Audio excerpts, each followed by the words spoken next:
galera. Paz do Senhor. Hoje eu que vou dar o devocional, para quem não me conhece, chama fora.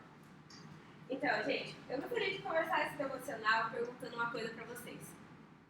Quem aqui já fez a seguinte oração? Senhor, toma minha vida nas tuas mãos, toma meu coração, faz a tua vontade. Todo mundo, né? Creio que sim. Bom, mas às vezes a gente esquece que a gente fez essa oração para Deus. Às vezes a gente está se deparando com alguma dificuldade, com algum problema e a gente fala, meu Deus, o que está acontecendo nessa vida?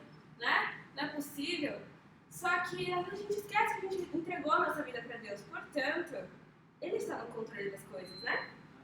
E muitas vezes as coisas ruins não são por parte do inimigo. Às vezes as coisas ruins são a disciplina que Deus quer nos dar. É aquilo que Deus está preparando para nós. Porque quando nós fazemos essa oração, nós estamos dizendo, Deus, eu quero ser seu filho. Eu quero tê-lo como meu pai. E, como Deus é um bom pai, Ele disciplina seus filhos. Né? Quando você é pequeno, o seu pai fala para você, escova seus dentes. Ele está te instruindo para um caminho, para você não ter cara no futuro. E por mais que você ache chato naquele momento, não, tô com sono, né? Não, o dente é chato. Seu pai está falando assim, não, isso é bom para você no futuro. Isso é disciplina.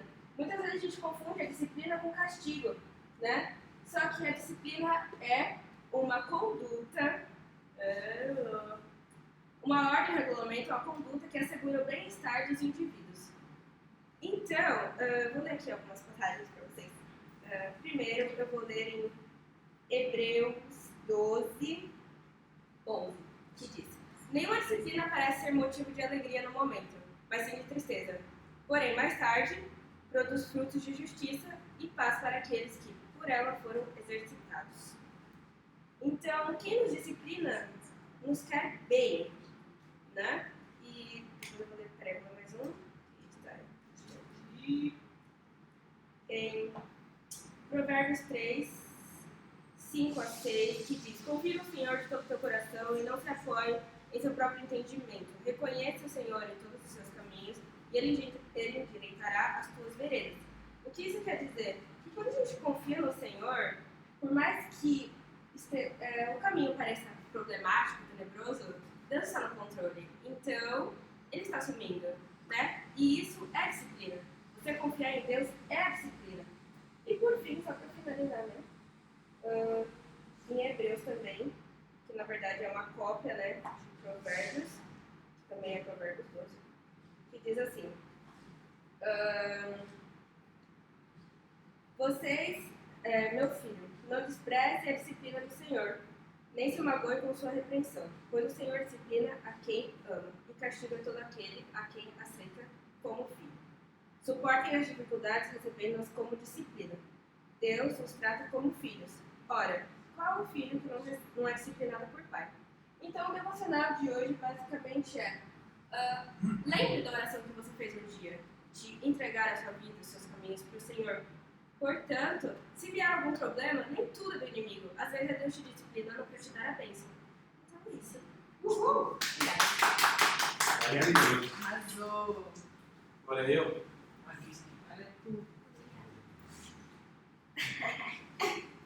Paz, pessoal. Eu sou o Júnior, galera do vídeo, os milhões. Quem não me conhece. Eu quero orar antes de começar, amém? Vocês orem por mim aí, mas eu vou fazer a oração. Senhor Deus, nosso Pai, estamos aqui, Senhor, para hoje estudar a Tua Palavra, compartilhar os Teus conhecimentos. Que o Senhor ministre nos nossos corações. Que o Senhor, se possível, use a minha boca para falar aquilo que o Senhor colocou no meu coração. Porque eu creio que é a verdade. E por isso eu falo. No nome de Jesus eu oro.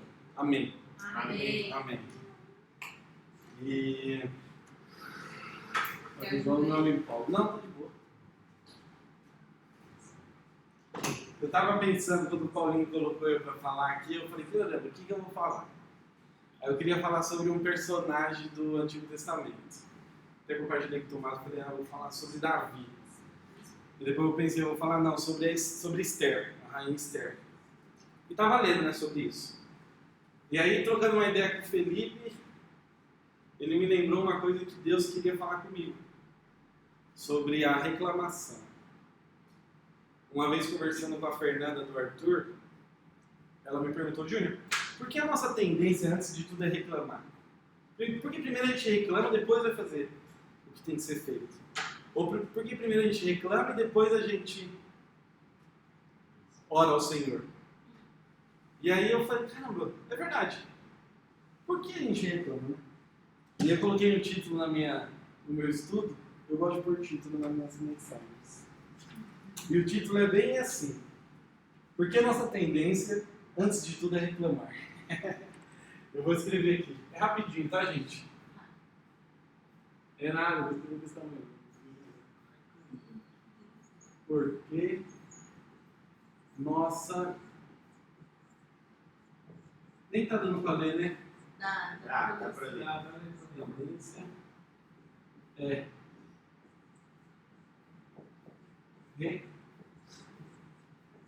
reclamar. Por que nós tendência é reclamar? E aí eu conversei com o Felipe e falei: mano, é isso que eu vou falar. E aí eu escrevi aqui no caderno e fiquei pensando. Antes de abrir a Bíblia, antes de pensar nela, eu falei: por que a nossa tendência é reclamar? E a primeira coisa que veio na minha mente, e eu sempre gosto de falar, é a nossa falta de fé. É a primeira coisa que veio. Falta fé. A fé que é a base do Evangelho. A fé é a base da nossa religião. Então me veio a falta de fé. A gente reclama por causa da nossa falta de fé. Porque a gente está acomodado no que a gente tem. Mesmo que não seja o melhor para nós. A gente está acomodado. E quando vem a dificuldade, ou quando vem a mudança, a gente reclama. Porque eu estou acomodado.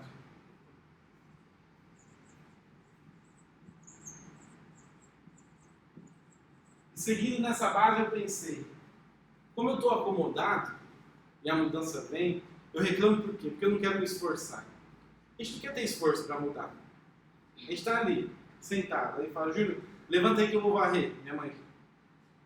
Eu não queria levantar os pés, porque eu estava ali acomodado naquele lugar. Foi um exemplo meio besta, mas vocês entenderam. A gente não quer se esforçar.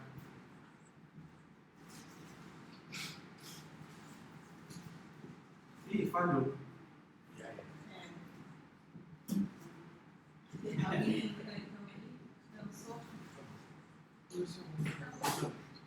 Eu quero me esforçar. Problema. É. E aí eu pensei: me falta fé. E eu reclamo porque eu estou acomodado. Estando acomodado, eu não quero me esforçar muito para sair. E o próximo ponto, que é diferente de todos esses aqui que eu coloquei, é a nossa natureza pecaminosa, que nos faz reclamar. O pecado nos afasta de Deus. E quando a gente está cada vez mais afastado de Deus, a tendência é reclamar quando a dificuldade vem. Mas isso é uma coisa natural, porque o pecado está na gente. A nossa carne está gritando, o pecado em nós está gritando. Então, quando vem a dificuldade, a reclamação fala mais alto. Por quê? Porque o pecado em nós está falando mais alto. A nossa natureza pecaminosa fala mais alto. E eu escrevi esses pontos e fiquei meditando. E aí me veio um exemplo muito claro sobre murmuração.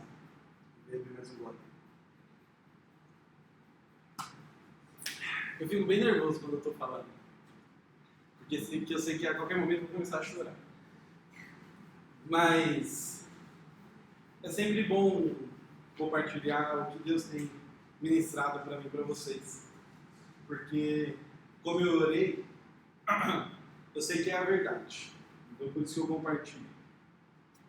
E quando me veio esse pensamento de alguém que murmurou na Bíblia, eu lembrei do povo de Deus.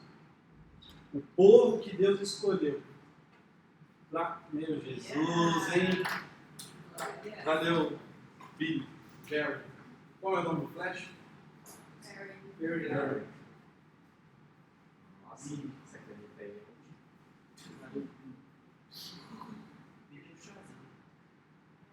Natureza pecaminosa.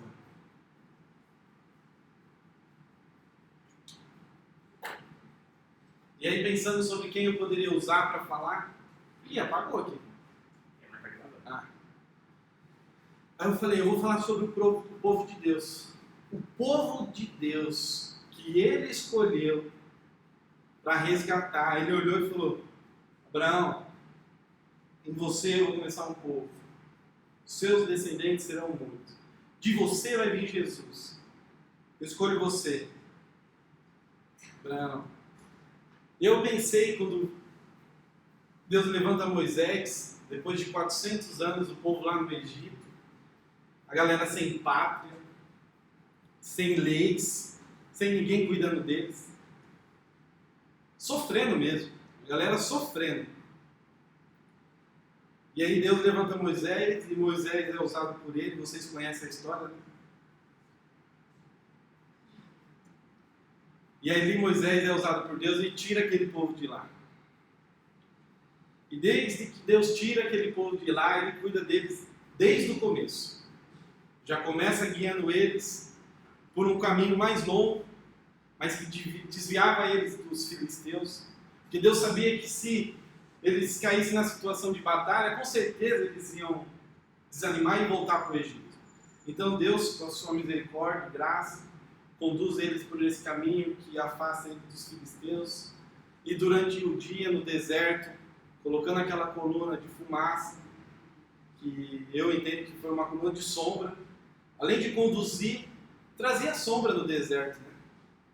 E durante a noite, uma coluna de fogo, conduzindo, esquentando, iluminando o caminho, e Deus cuidando ali em todo o tempo, e Moisés também ali auxiliando. E aí quando eles saem do Egito, logo em seguida, Deus avisa para Moisés falando, Moisés, vocês têm saído, mas eu vou endurecer o coração de Faraó, ele vai perseguir vocês, mas essa perseguição, isso vai ser para a glorificação do meu nome. E Moisés, diante daquilo, né, ciente, ele avisa para o povo. Mas quando o povo vê que os egípcios estão vindo com os cavalos de guerra, eles começam a reclamar, meu Deus, vou morrer aqui. Estava lá, vou morrer aqui pelo fio da espada, oh Deus. E Deus fala, não, eu vou tirar vocês daí. E aí durante a noite, lá sopra o vento, abre o mar, todo mundo sabe disso. Mas o que é mais interessante, lendo isso daqui para falar hoje para vocês, que a gente conhece essa história de ouvir falar, né? A gente já ouviu bastante dela. E quando a gente para ver, a gente vê detalhes de que Deus já estava cuidando bem antes. Que os egípcios viram, eles estavam de cavalo, a galera a pé. Eles iam chegar rapidinho, né? Mas só que durante a noite a Bíblia fala que teve uma coluna de fumaça, uma névoa, que separou o povo hebreu e o Egito, e os egípcios. E durante a noite eles não conseguiram atacar o povo hebreu porque eles não estavam vendo eles. Isso antes do mar abrir. Enquanto o vento estava soprando, a provisão estava vindo, Deus estava cuidando ali, entendeu? E o povo ali sendo cuidado, mas sem reconhecer. E a Bíblia fala que o mar se abriu, uma coluna de água na direita, uma coluna de água da esquerda, passaram a seco, e eles viram o povo egípcio vindo, eles vieram entrar no mar, a água fechou, e os egípcios morreram, os hebreus viram aquilo, eles ficaram alegres. E no capítulo 14 de Êxodo, eles falam que, vendo aquilo tudo, né? Eles falaram, caramba, Deus é Deus. Aquilo que Deus falou para Moisés que ele ia fazer, ele fez. Ele salvou o povo. O faraó perseguiu, mas ele salvou para ser glorificado. E no capítulo 14 de Êxodo, no versículo 30 e 31, fala assim: naquele dia o Senhor salvou Israel das mãos dos egípcios. E os israelitas viram os egípcios mortos na praia. Israel viu o grande poder do Senhor contra os egípcios. Temeu o Senhor e pôs nele a sua confiança, como também em Moisés, seu servo. E aí a Bíblia fala que depois daquilo lá, Moisés até entoou um cântico, né, falando sobre a mão do Senhor e como Deus era o cara. E eles confiaram, né, como está escrito aqui. Eles fizeram essa oração aí. Eu confio no Senhor. Mas logo em seguida eles se esqueceram. Porque, continuando a história, eles caminham por mais uns dias, lá 3 dias, aí eles ficam com sede e começam de novo. Mas Jesus, mas Deus, tirou nós do Egito para morrer de sede aqui. Aí Deus vai lá, eles caem num lugar, o lugar chama Mara, e as águas lá são amargas, e Deus com a providência vem, mulher joga o arbusto na água. Imagina que louco, a galera, todo mundo assim, ó. Eu imagino, né? Todo mundo assim, 3 milhões de pessoas assim. Aí Moisés vem, pega um arbusto, joga na água, a água fica doce, eles tomam. E mais do que isso, além da água ter ficado doce, depois daquilo eles caminharam e chegaram em Elim. Em Elim tinha 12 fontes de água e 70 palmeiras. Era um oásis no meio do deserto. Então quer dizer, diante da reclamação, Deus não só providenciou a água, Ele fez um milagre da água virar doce e depois disso deu um oásis para a galera curtir. Sabe? Reclamei, meu Deus, eu vou morrer de sede aqui. Chega no oásis. Deus dá mais aquilo do que eles pediram. Eles só queriam água. E Deus deu o oásis. Mas mesmo assim, eles continuaram caminhando e eles tiveram fome. E aí foi até pior, porque eles realmente desejaram a morte. Eles caminhando, sentiram fome e eles falaram assim: quem dera a mão do Senhor. Aquela mesma mão, sabe, que protegeu eles, livrou eles dos egípcios, que abriu o mar. Quem dera a mão do Senhor nos tivesse matado no Egito. Lá nós sentávamos ao redor das panelas de carne e comíamos pão à vontade. Mas vocês nos trouxeram a este deserto. Falando para Moisés. Moisés e Deus aqui.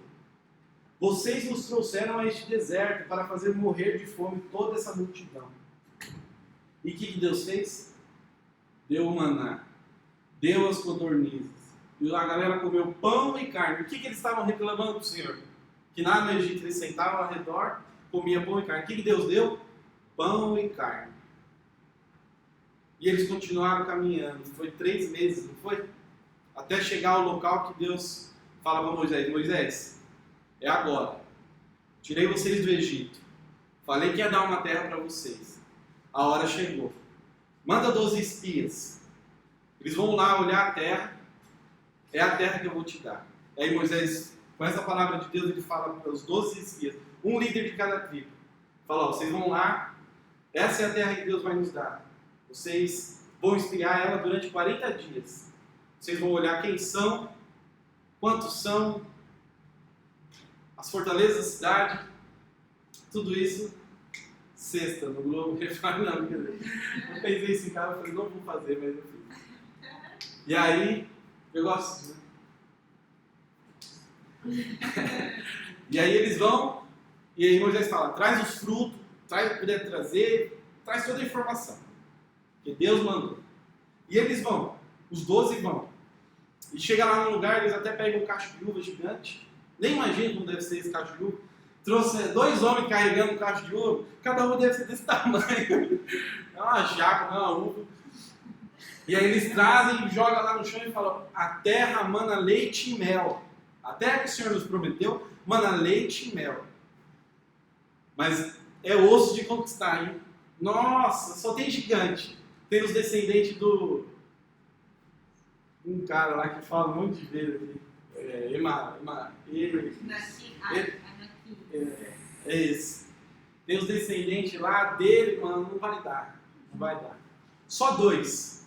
Caleb e Josué, como vocês sabem, falou: meu, Deus falou que é nossa, velho. Ele tá com a gente, bora. O que ele fez, mano? A gente saiu lá do Egito, não passando fome nem sede, não ficamos perdidos no deserto. Imagina vagar pelo deserto, gente.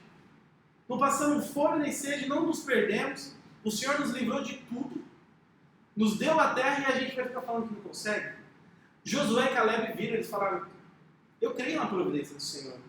Eu não vou murmurar, igual esse povo fez. Porque o que ele fez comigo, ele pode fazer mais. Se ele prometeu, Ele vai cumprir. E Deus não só prometeu e falou, vamos. Deus prometeu e falou, vamos. Chegamos, é aqui. Mas o que fizeram? Queriam apedrejar Moisés, queriam apedrejar Arão. E aí Josué e Caleb falou que dava, queriam apedrejar Josué, queriam apedrejar Caleb. Só que nessa hora foi a gota d'água para Deus. A Bíblia fala que ele ficou irado. Falou, seus Zé Ruela, eu não falei que eu vou dar? Agora vocês não vão ter. E o que o povo mais reclamava? O medo era o quê? Morrer no deserto. E o que Deus falou? Agora vocês vão morrer no deserto. Vocês duvidaram da minha providência? Vocês murmuraram, vocês reclamaram? Então vocês vão morrer. Porque Deus quis, hein? Ele estava já de saco cheio. Ele ficou irado mesmo. A murmuração era ira ao Senhor. E ele fala aqui no capítulo 14 de Números, versículo 29. Cairão neste deserto os cadáveres de todos vocês, de 20 anos para cima, que foram contados no recenseamento, e que se queixaram, que reclamaram, sabe? Contra mim. Então Deus ficou realmente irado. Porque Ele era o Deus da provisão. Ele era o Deus daquele povo. Ele tirou todo mundo de lá. Ele guiou todo mundo até aquela terra. E Ele falou, eu vou dar. O que o povo fez? Diante de todos os milagres, falaram, tá osso, tem muito gigante, eu não vou conseguir. E aí Deus fez isso. Como forma de punição mesmo. Porque Deus é justo, cara. Como assim, mano? Um Deus soberano desse e a gente duvidando? A gente reclamando? Sabe, eu não sei você, mas eu já reclamei muito. Como eu falei, hoje mesmo eu reclamei. Eu ia dar a pregação sobre reclamar e eu reclamei. E agora é a hora que eu choro. Mesmo diante de tudo que Deus tem feito na nossa vida, eu vou falar por mim. Quando eu tinha 15 anos, eu senti uma dor aqui na barriga. Eu estava em casa e minha mãe falou, é dor de barriga. Fui no banheiro 17 vezes e não passava a dor. Aí minha mãe me levou no pronto-socorro. Na época eu não tinha convênio. Estava sem convênio. E aí levou lá no pronto-socorro do Taboão. E eu estava com muita dor. Muita dor. A gente não sabia o que era. Só que minha mãe, como é médica, ela falou, pode ser apêndice. Eu falei, que apêndice? E aí a gente foi. Aí chegou lá no postinho lá, posto, né, mano? Os caras começaram a me dar uns copãs na veia. Isso aí já era 1h da manhã. Pra dor. Só que a dor não passava. E nisso minha mãe comentou com um primo dela que é médico. Falou, Paulinho, o Júnior está no hospital, ele está com uma dor do lado direito. É uma dor aguda que está só aumentando. Ele falou, isso pode ser sério. E ele mora aqui na Avenida Jabaquara, aqui perto do Shopping Santa Cruz. 1h da manhã, né? Aí ele saiu de lá e foi até o postinho. Chegou lá, eu estava sentado, minha mãe foi pegar umas coisas lá para eu dormir lá. Aí ele falou, mano, isso é sério, pode ser apêndice. Se for apêndice e ela estiver inchada mesmo e ela estourar, pode infeccionar seus órgãos, você pode morrer, cara. Vambora, ele assinou lá um negócio que põe a responsabilidade sobre ele e me levou lá para São Caetano, no hospital que tem lá. Ele falou, ó, fala isso, isso e isso, que eles vão te atender. Aí chegamos lá, 2h da manhã, o médico fez um exame e falou, mano, tá sério, já tava ficando vermelho e quente aqui. Enfim, eu fui operado. Quando o médico abriu, a apêndice já estava estourada já. E ele falou, cara, você ia morrer, mano. E eu não tenho dúvida que foi Deus, sabe? Paulinho não é crente, o nome dele é Paulo, a gente chama ele de Paulinho. Paulinho não é crente. E Deus usou ele lá para sair, me tirar de lá, me levar para o hospital e eu fui operado e eu não morri. Estou aqui. E diante disso aqui, mesmo assim, eu não fui convertido. Eu não confiei em Deus. Teve outro episódio na minha boca que saiu um cisto. Eu sou bichado, gente. Meu negócio é Deus gosta de tirar da morte. E a gente foi numa médica, era um cisto que tinha aqui, e a primeira médica que a gente falou, por indicação desse Paulinho. É bem cara a consulta dela, mas ele falou, não, vai lá que ela é minha amiga, ela atende você de graça. Eu já tinha convênio, mas a gente quis dar porque ele é o médico da família e a gente confia nele. Né? E aí, chegando lá, a médica falou, cara, tá do tamanho de um limão na sua cara, velho. Não falou desse jeito, mas é um caroço. Vai ter que arrancar. E a formação dele, a ideia dele, tá com cara de ser um queratocisto. A gente não sabia o que é. Ela falou, é um tipo de câncer muito agressivo. Eu falei, mano, as pernas já ficou mole, eu já pensei, já era pro inferno, eu morro agora e vou pro inferno. E aí tava eu e minha mãe chorou igual criança, não na minha frente, né? Ela saiu e eu falei, mano. E diante daquele diagnóstico a gente começou a orar. E Deus foi conduzindo, enfim. Eu fiz a cirurgia, não foi nada grave, ele me livrou. Eu creio que ele me livrou mesmo, sabe? Porque aquilo me... Nossa, eu chegava do chaveiro, eu entrava no chuveiro. Eu chorava tanto. O medo era ir para o inferno. Não tinha certeza de salvação, sabe? Mas não confiava no Deus que eu tinha. E ele por 2 vezes me livrou da morte, sabe? E no dia que eu me converti, lá naquele acampamento lá, o irmão orou por mim e falou, cara, eu falo com você. Deus falando comigo, né, através do irmão, falou, eu falo com você, mano. Me ouve, eu te amo. Eu já te livrei da morte várias vezes.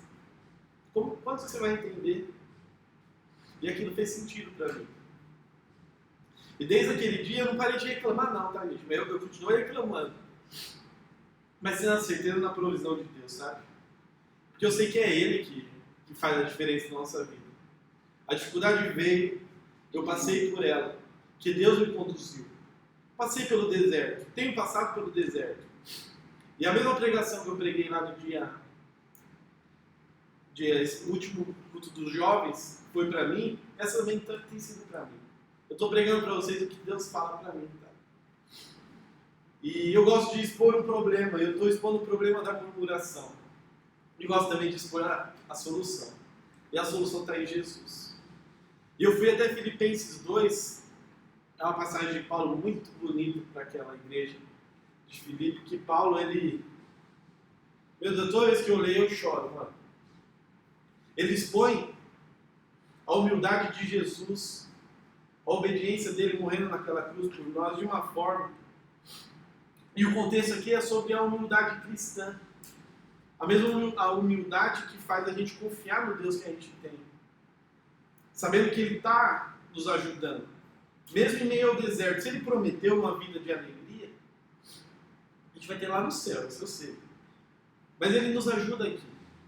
E eu queria que vocês abrissem para ler Filipenses 2. Eu vou ler desde o capítulo 5 até o 16. Quando eu li isso daqui naquela terça, ontem, tá gente? Eu li ontem. Porque comigo tem sido assim. Deus tem me dado eu falo que é Deus mesmo porque é a inspiração de Deus isso. Eu não estou falando nenhuma revelação maior do que já é. Mas é uma coisa que faz muito sentido para mim, sabe? Muito, muito sentido mesmo. É uma coisa que veio do coração. Eu até tenho que escrever aqui no esboço. Eu escrevi 12 páginas para falar. Mas vem tudo do coração, porque é essa busca por Deus, sabe? Faz toda a diferença na nossa vida. Espero que eu consiga ler. Eu até demorei um pouco para chorar, né, galera? Deus está me ajudando. Então vamos lá. Filipenses 2, a partir do 5. Seja a atitude de vocês a mesma de Cristo Jesus, que, embora sendo Deus, não considerou que o ser igual a Deus era algo a que devia apegar-se, mas esvaziou-se a si mesmo, vindo a ser servo, tornando-se semelhante aos homens, e sendo encontrado em forma humana, humilhou-se a si mesmo, e foi obediente até a morte de cruz. Por isso, Deus o exaltou à mais alta posição, e Ele deu o nome que está acima de todo nome, para que o nome de Jesus para que ao nome de Jesus se dobre todo o joelho nos céus, na terra e debaixo da terra, e toda língua confesse que Jesus Cristo é o Senhor, para a glória de Deus Pai. Aqui Paulo expõe o sacrifício de Jesus por nós, cara, de uma forma tão bonita, mano.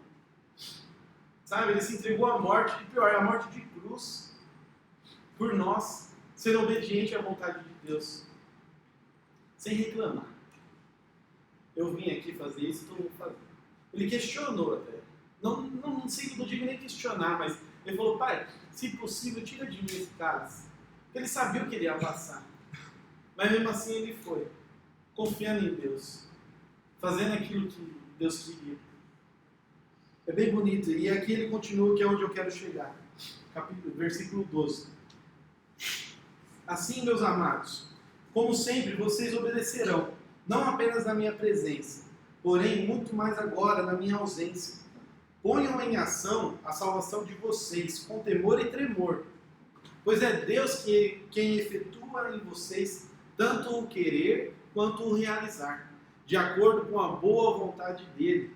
Façam tudo sem queixas nem discussões, para que venham a tornar-se puros e irrepreensíveis, filhos de Deus inculpáveis no meio de uma geração corrompida e depravada, na qual vocês brilham como estrelas no universo, retendo firmemente a palavra da vida.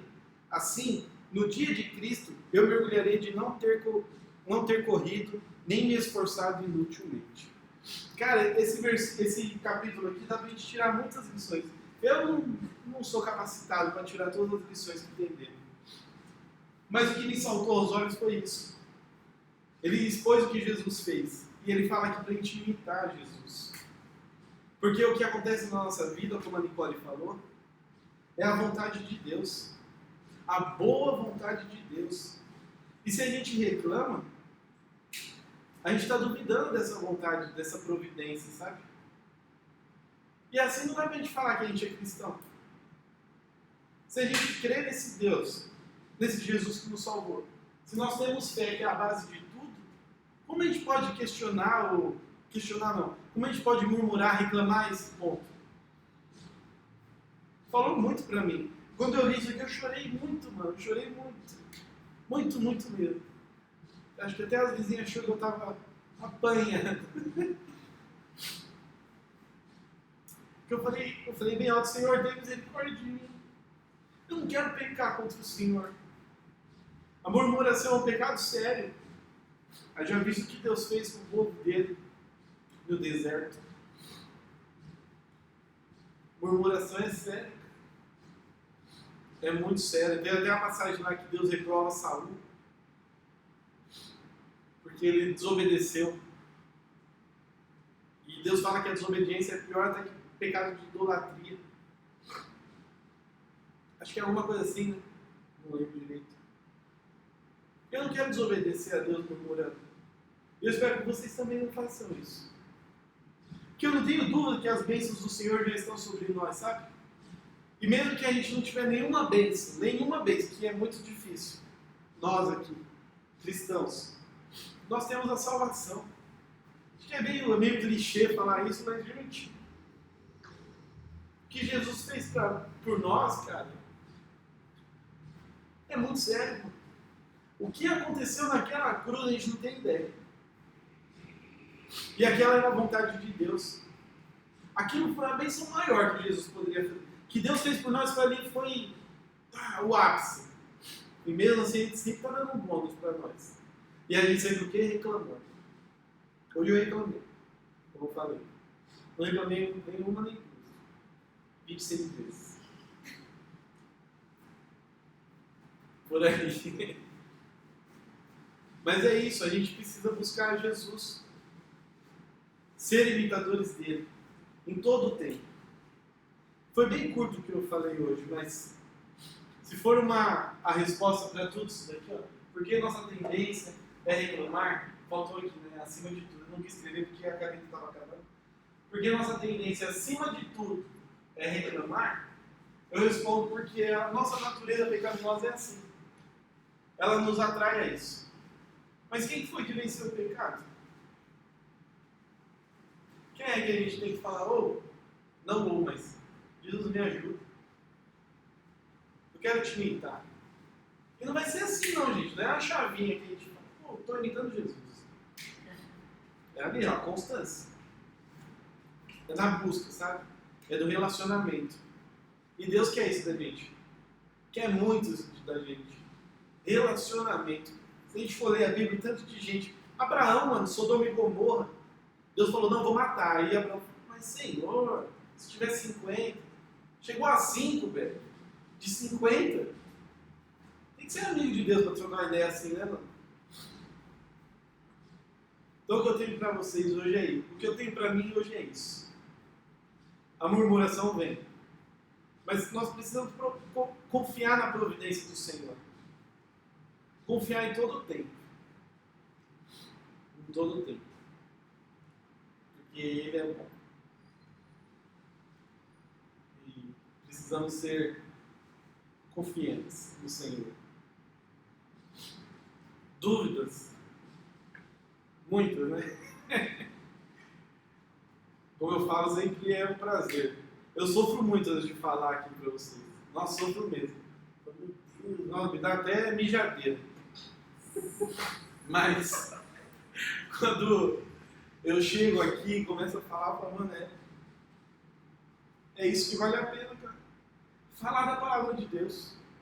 Expor Jesus. Olha como Paulo expôs aqui o que Jesus fez. Paulo era bom, mano. Ele era bem bom. Mas Jesus era melhor. Bem melhor. E é isso. Espero que vocês tenham gostado. Foi bem curtinho, não teve muitos. Foi, acho que mais uma pregação, né? Foi uma pregação. Foi pra mim essa pregação. Espero que vocês possam meditar nisso. Sabendo que Deus é bom. Ele providencia tudo. A gente é safado, a gente reclama. Mas Ele é misericordioso. Eu só espero não chegar ao ponto do povo dele, sabe? Ser a gota d'água. A gente precisa tomar cuidado nesse sentido. Não sendo religioso nem nada, mas sabendo que nosso Deus é justo, hein? É muito justo. Amém. Amém. Glória a Deus.